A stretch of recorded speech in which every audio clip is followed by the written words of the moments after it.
Madam, আপনি কি কারো লেগে অপেক্ষা করতেছেন?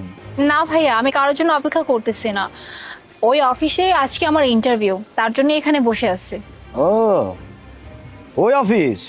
ওইটা তো মস্ত বড় অফিস। আর এই অফিস তো 10টার সময় খোলে। আপনি তো অনেক তাড়াতাড়ি পড়ছেন। এখন কয়টা বাজে? 9টা, 9:30 বাজে। না ভাইয়া, আমি তাড়াতাড়ি আসি নাই।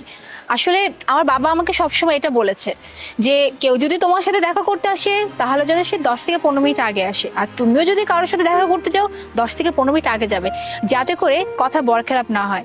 যেমন আজকে আমার ইন্টারভিউ এখানে যে টাইমে, এই টাইমে যেন আমি একদম উপস্থিত থাকতে পারি, এর জন্য আমি আগে আগে এখানে এসে বসে আছি, যাতে করে আমার দেরি না হয়।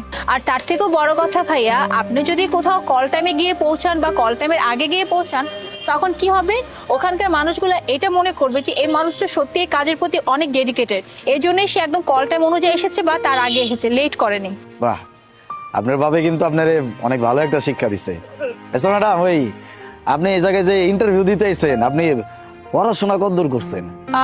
আমি পড়াশোনা করেছি ভাইয়া, MBA পর্যন্ত পড়াশোনা করেছি। MBA? এটা মনে হয় অনেক বড় পাস, তাই না?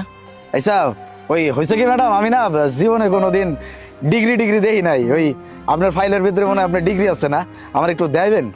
হ্যাঁ হ্যাঁ, শিওর, এটা আবার বলা লাগে নাকি? অবশ্যই নিন, আমার পেপারগুলো আপনি দেখেন।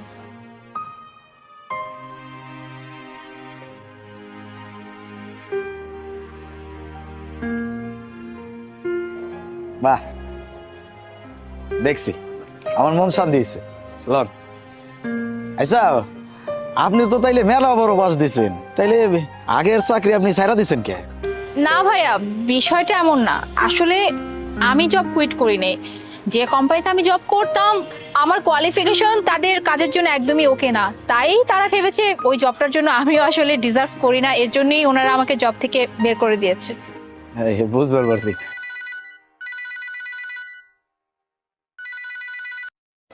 বউ, কও। আর দূর, আমি দোকান খুলছি মাত্র একটু আগে, এখন পর্যন্ত বকনি করি নাই, আর তুমি আমার বাড়িতে ডাকতেছো। আরে কি মুসিবত। আচ্ছা ঠিক আছে, আমি দেখতাছি, আইতাছি। হ্যাঁ ম্যাডাম, আপনি যদি কিছু মনে না করতেন, আমার দোকানটা একটু দেখবেন, এই 10-15 মিনিট, ওই আমি খালি বাড়িতে যাবো আরাম। না ভাইয়া, আমি পারবো না। আসলে আমার ইন্টারভিউ সময় হয়ে গেছে, আর আমি যদি লেট করি তখন অনেক বড় প্রবলেম হয়ে যাবে। বুঝতে পারছি। তাই ম্যাডাম, হয়েছে কি, ওই আমার বউ গোসল করতে ঢুকছে, পানি নাকি শেষ হয়ে গেছে, একটা বিপদের ভিতরে পড়ে গেছি না।